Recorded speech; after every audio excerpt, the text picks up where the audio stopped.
Hello అండి, అందరికీ నమస్కారం. Welcome back to Saubhagya kitchen. ఈరోజు సండే స్పెషల్ రొయ్యల కర్రీ చేస్తున్నానండి. చాలా బాగుంటుంది, ఒకసారి ట్రై చేయండి ఇలాగా. ఇందుకోసం ఒక కళాయిలో 2 గరిటెల ఆయిల్ తీసుకున్నాం. నూనె వేడెక్కిన తర్వాత ఒక 1/2 టీ స్పూన్ సాజీర వేసుకున్నాం. ఇది వేగిన తర్వాత 3 ఉల్లిపాయలు పేస్ట్ చేసుకున్నానండి. ఇది నేను 1/2 కేజీ రొయ్యలు తీసుకుంటున్నాను. దీనికోసం 3 ఉల్లిపాయలు అయితే కరెక్ట్గా సరిపోతుందండి. 3 ఎక్కువ ఆనియన్స్ వేసిన కర్రీ స్వీట్గా అయిపోతుంది, రొయ్యల కర్రీ. అందుకని 3 అయితే కరెక్ట్గా సరిపోతుంది. దీన్ని ఒక 10 నిమిషాలు మగ్గనిద్దామండి. ఇది ఆయిల్ తక్కువ వేసి చేస్తున్నానండి నేనైతే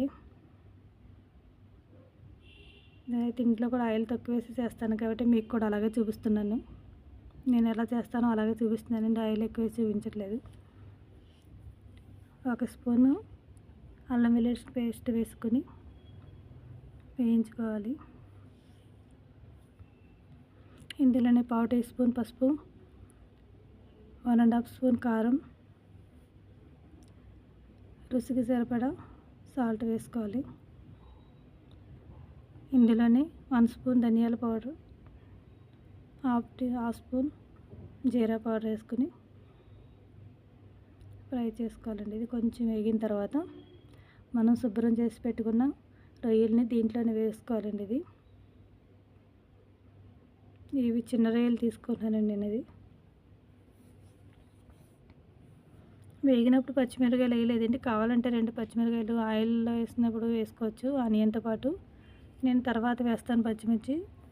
తర్వాత వేయడం వల్ల టేస్ట్ కొంచెం బాగుంటుందండి. అది కొంచెం ఉడికేటప్పుడు వేస్తే పచ్చిమిరపకాయలు పచ్చిగా ఉన్నట్టుంటే టేస్ట్ బాగుంటుంది. ఒకసారి ట్రై చేయండి ఇలా కూడా. ఇప్పుడు వేసి మగ్గించుకోవాలండి. ఇది మధ్య మధ్యలో తిప్పుతూ ఉండాలండి, వాటర్ వచ్చే వరకని. వాటర్ వస్తుంది కదా రొయ్యల నుండి, ఇప్పుడు కొంచెం స్టార్ట్ అయింది వాటర్ రావడం. ఒకసారి తిప్పి మళ్ళీ మూత పెట్టేసుకుందాం. ఇలా కలిపేసిన తర్వాత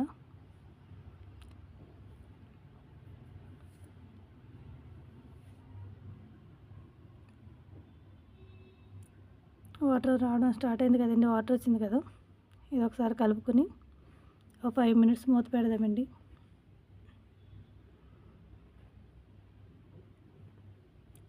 రొయ్యల నుంచి వచ్చిన వాటర్ అంతా మళ్ళీ ఎగిరిపోవాలండి. అవి ఎగిరిన తర్వాత మనం నార్మల్ వాటర్ వేస్తేనే టేస్ట్ బాగుంటుంది.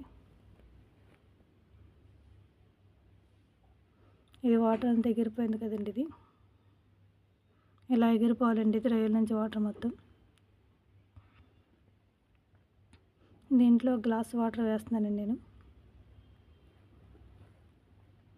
రొయ్యలు త్వరగానే ఉడికిపోతాయండి, ఎక్కువ వాటర్ వేయాల్సిన అవసరం లేదు. ఆల్రెడీ సగం పైన ఎగిపోయినాయి ఇప్పటికి.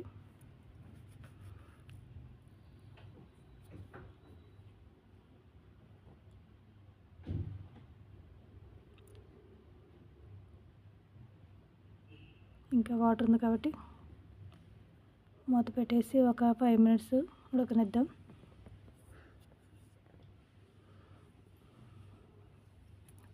తర్వాత చూద్దామండి.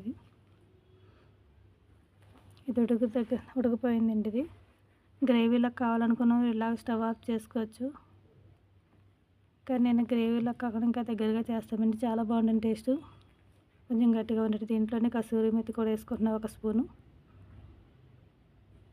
ఇది వేయడం వల్ల కూడా రొయ్యల కర్రీ చాలా బాగుంటుంది టేస్ట్.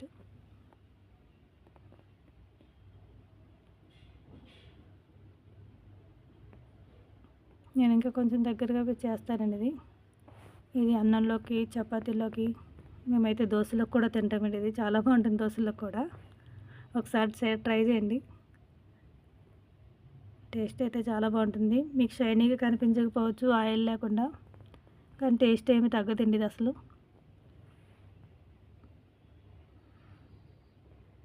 ఒకసారి కంపల్సరీ ట్రై చేయండి. నా వీడియో నచ్చితే లైక్ చేయండి, షేర్ చేయండి, సబ్స్క్రైబ్ చేయండి. Thank you for watching.